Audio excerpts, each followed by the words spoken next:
I'm Jen Taylor Skinner, and this is the Electorette. On this episode, I have a conversation with social scientist Dr. Bella DePaulo, who joins me to discuss her new book titled Single at Heart: The Power, Freedom, and Heart-Filling Joy of Single Life.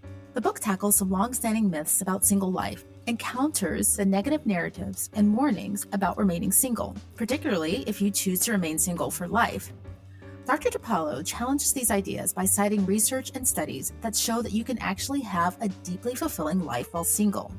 We also talk about this from a legislative perspective, and that legislation and policy often centers couples and families. Dr. Bella DePaulo, thank you for joining me. Thank you for inviting me.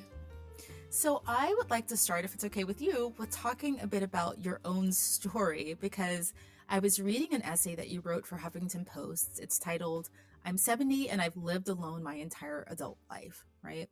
Yes. And it's a really great essay. I'll put a link to it in the show notes, but I was really struck by your bio because it Yeah. reads, Bella DePaulo has always been single and always will be.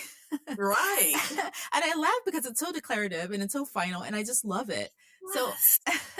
tell me about the moment in your life when you knew that you wanted to be single forever. Yeah. Thank you for mentioning that about the declarative statement, because so many people who are single kind of hedge and they say, oh, well, I'm single, but you never know. No, I'm single and I'm going to stay that way. And I love it and I choose it.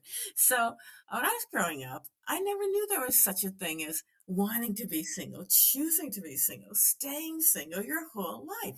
So I kept expecting to change my mind. I mean, I liked being single, except for all the ways that single people are treated like they're lesser than. But, that aside, I liked my single life. And I thought, well, maybe wanting to get married was like getting bitten by a bug.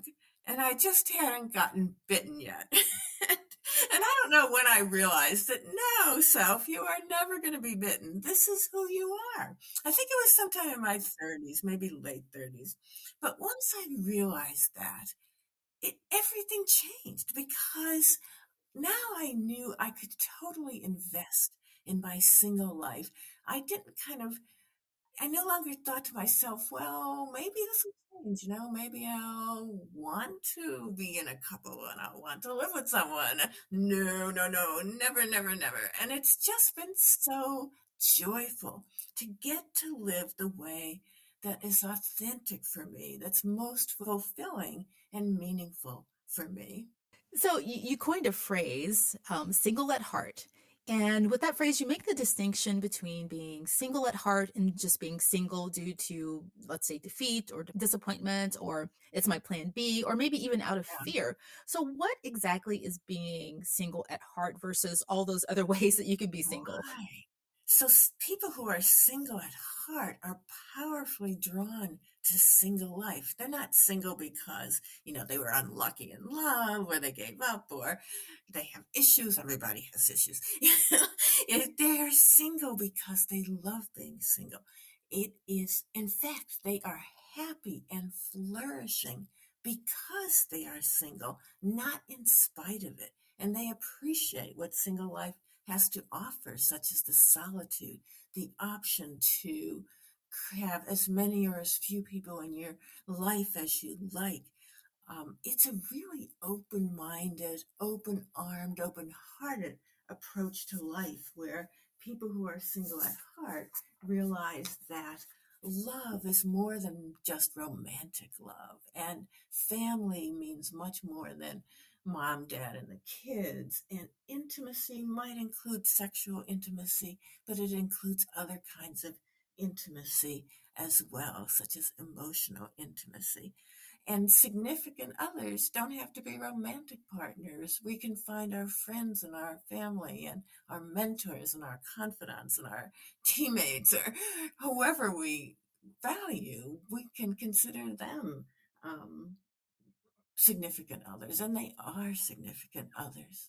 It's funny, I told myself before we started this conversation, I'm not going to talk about myself and my own No, story. do. Please do. but but when you talked about when you were younger and thinking that, hey, I'll change my mind, that very much mirrors my own experience, because when I was younger, I would shock my mother, not intentionally, but I would shock my mother by Yeah. saying, I never want to get married. That's not for me. Oh, I'll never get wow. married. And, there's a time when women and young girls didn't say that very often.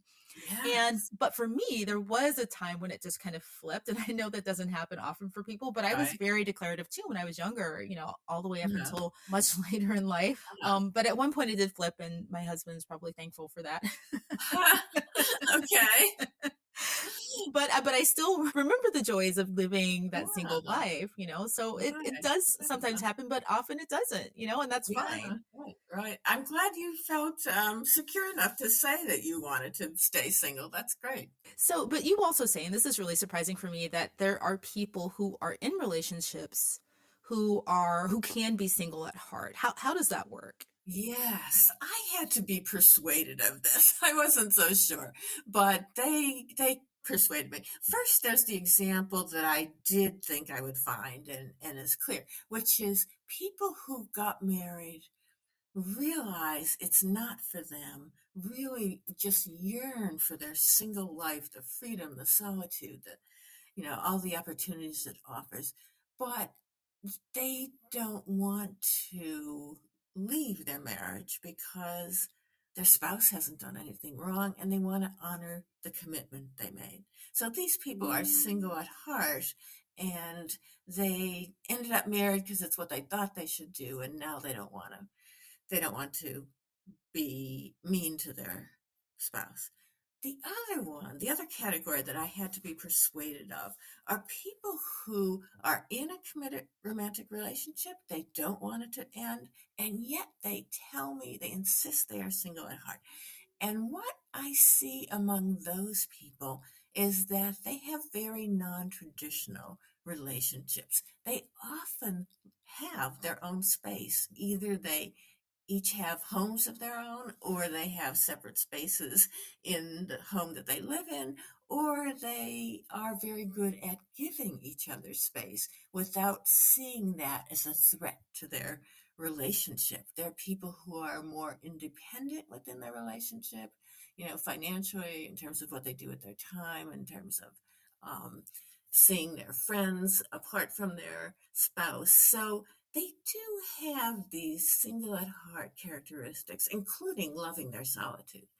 And so, yeah, I can see their point that they really are single at heart, even though they're in a committed romantic relationship. They usually don't score as high on the single at heart quiz as people who do not have a committed romantic partner, but they're in there. So I think it's pretty interesting. So you've done a lot of research, and you've presented a lot of research in your writing and in your book about the outcomes for single people Hmm. and how they view their lives specifically as single people, right? And one of Yes. the things that you mentioned in your book is that single people define their lives as being a process of growth and learning versus Yes. married people who sometimes say that they have given up on some big improvements.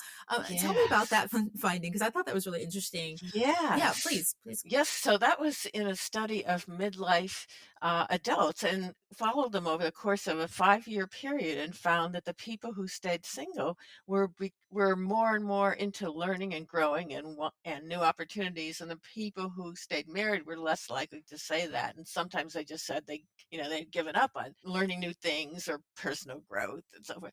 And that really captures the single at heart, the title of the book I wrote, which is Single at Heart. And people who are single at heart um, have what I call, or what social psychologists call, a psychologically rich life.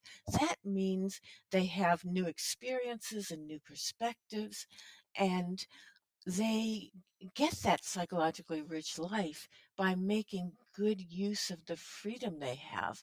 So they have the opportunities within the limits of their resources and so forth. Um, they use their freedom to create the life that's most authentic for them. That might be pursuing their passions, whether it's social justice or artistic passions or writing or whatever it might be, or sports. They might use their freedom to care for other people. Some people who are single at heart told me that they were so honored to get to be with their parents as they were dying, and they could choose to spend their time like that. And other people used their freedom to go on great adventures. One person spent a year saving up money to go on a trip around the world by herself. So there are just all different possibilities for just continuing to learn and grow and become the person you want to be and feel that you really are. Yeah, and I just want to clarify, or just maybe play devil's advocate. So it's not saying that people who are in couples can't continue to grow. No, it's not saying that at all. But and in fact, people who are coupled have some advantages, like they can have their spouse as a financial backstop if they, if they want to do something that costs a lot of money that they can't afford or they lose their job, and they have, the emotional support of a spouse in doing what they want to do. But also, a spouse could not want to go in the direction that you want to go in.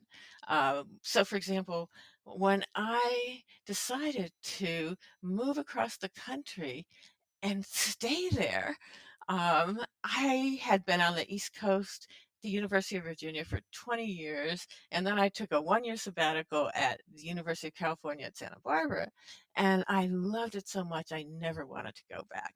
Well, you know, that was a big thing, and I think it would have been a more fraught decision if there were another person in on it. And let me also tell you about there's this big study, more than 30 European nations, over 200,000 people participated, and they asked them how much they valued things like freedom and self expression and new things and creativity. And the people who valued those things, whether they were single or coupled or married, were happier than the people who didn't. But single people got more happiness out of their valuing of freedom than married people did. So I think that freedom, sure, it can be a part of anyone's life, whether they're coupled, married, or not. But somehow this huge study in 30 nations suggests that single people get more satisfaction, more happiness out of their freedom than married people do. Actually, I just realized we are talking about this in a very heterosexual, cisgender Yeah, way. And there's a right, huge gender element to this whole, debate, right? right, But right. what did the findings say about, same-sex couples? Are they Yeah. similar? Let me first step back and talk about sexual orientation identity. People who are single at heart are less likely to be heterosexual than people who are not single at heart. And I think that goes along with them kind of bucking the trend and living their authentic lives and not trying to be someone who they're not, who they aren't.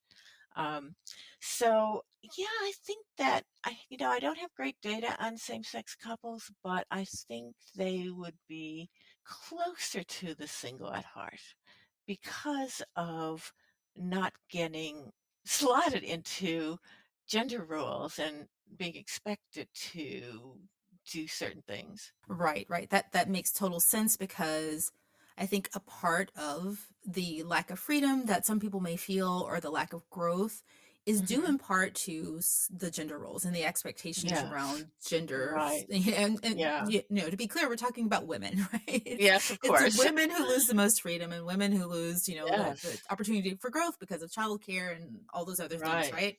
Um, Yes. but there are some men, right? And you talk Hmm. about someone in your book, Henry Crabb Robinson, who I thought was really interesting. Yes. Tell me Oh my about gosh. him. Oh, right. This was someone who was profiled in The Atlantic in, I think, the year 1898. And he was this person in London who had all these friends in the literary community, like poets, the most famous poets of his time. And he hosted all these gatherings. Um, and so uh, this profile was really positive. And to me, this is a man who was single at heart and had this full and fulfilling life, was making great contributions, and yet they cast him as the exception and said that, oh, these single men, it's really a disaster usually if they don't have, if they don't have a Yeah. wife. Yeah. And what I found in my research on people who are single at heart is they are at least as likely, in fact, a little more likely to be men than women. And that surprised me at first, but maybe it shouldn't because, the single at heart value their freedom. They like having some time to themselves. They like getting to be the deciders. What's not male about that? Right. I mean, I find that surprising because I think there's research that shows that the benefits to marriage usually benefit men more. Yes, and that's true. But those studies compare all married people to all single people. So among single people in general, that's true. But among the single at heart, the people who are single and love being single and they're flourishing because they're single, that's different. Men can easily be that kind of a single person, although they rarely get credit for it. Usually they're bashed and mocked as incels, which of course some of them are and deserve to be mocked. But they it kind of over those stereotypes overlook the single men who are flourishing. Right, right. I want to go back to the single at heart definition and, how you, Yeah. define it because, you do say that it doesn't include people who may feel defeated or who've been unlucky in love. But, Hmm. let's be fair that there are people out there who are single and who may always be single due to Hmm. those factors. Right. And this conversation kind of leaves them out of it, but I think that they could benefit from some of the things that the research have found. What do you think about those people who actually Absolutely. probably want to be partner, but maybe they Yes. never will? Yes, I think it's very important to address them because they're disappointed that they don't have the life that they want. And they suffer from the stereotyping and the stigmatizing of single people. And I think my work speaks to single people more generally by saying, no, no, no, let's not stigmatize single people. Let's recognize the strengths they have, the benefits they have. Even single people who don't want to be single can live full and happy single lives by making the most of their single lives, doing the things they might not want to do or be able to do if they did become coupled, and spending time with their friends and devoting themselves to their causes and their interests. So I think that when we challenge the way that single people are treated as lesser than, then we're doing something good for all single people. So let's talk about this in the context of politics because we know that, being partnered or being in a couple is a very important part of the optics, right? Right? And this is an election year. So, what do you make of Yes. this whole thing about politicians needing to be coupled? What's your take on that? Yeah, it's not just the optics of how they want to present themselves. It's also how they talk about things. So politicians are always saying things like, we're for working families. We're going to do this so those hardworking families will benefit.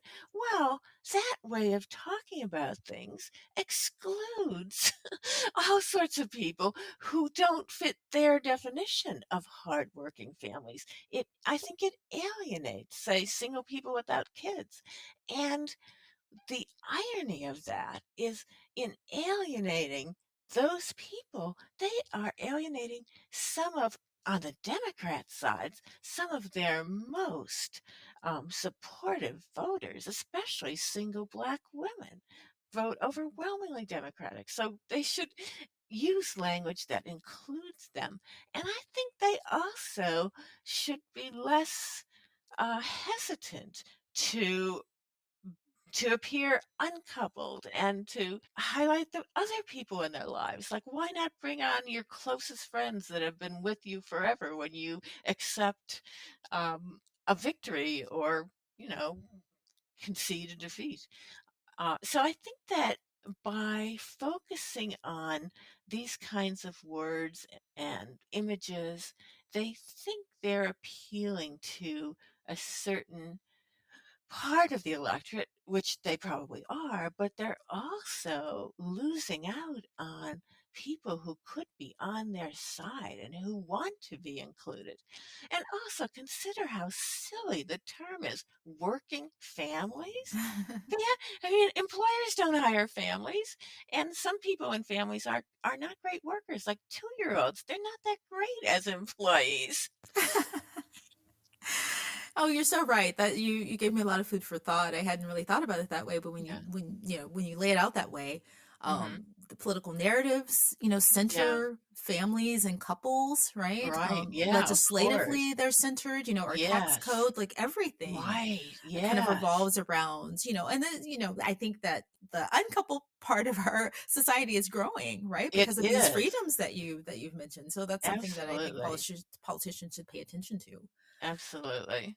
One of the things I think a lot of people talk about when they talk about being single is the fear of dying alone. And, what's your take on this fear of dying Right. alone? Because you said people who are truly single at heart don't fear that. That's right, they don't. All of the people who shared their life stories with me, I asked all of them if they feared dying alone, and they don't. For one thing, if they want to have people around them, they probably will because on average, people who are single have more friends. They pay more attention to the people in their lives, whereas people who get married, not all of them, but research shows that on average, they start to marginalize their friends. They pay less attention to them.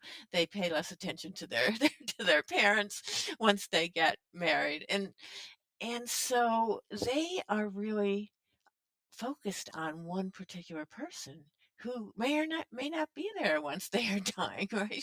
And the single at heart have more different people. And at the same time, they are also more comfortable with solitude. Some of them told me they would be totally fine with it and would even prefer to be alone when they are dying. And a few people said the same thing, when you're taking that step, you really are alone, whether there are other people around or not. And people who study the dying, um, they all report this. It's just anecdotal, but it's a very common anecdote that sometimes let's say in a hospital room or a hospice or at home, all these people will be around the dying person. And then at some point, they leave to, take a break or get something to eat or whatever. And that's when the person dies. And it's almost like the way they tell it, they're waiting to be alone. Oh, wow. Wow. I've Yeah. never heard that. That is really fascinating. Yeah. Well, Bella DePaulo, thank you so much. This has been so enlightening for me. I really enjoyed our conversation. The book has been really helpful for me to read. And just thank you. Thank you for all of the work that you do. Great. Thank you. I really enjoyed talking to you.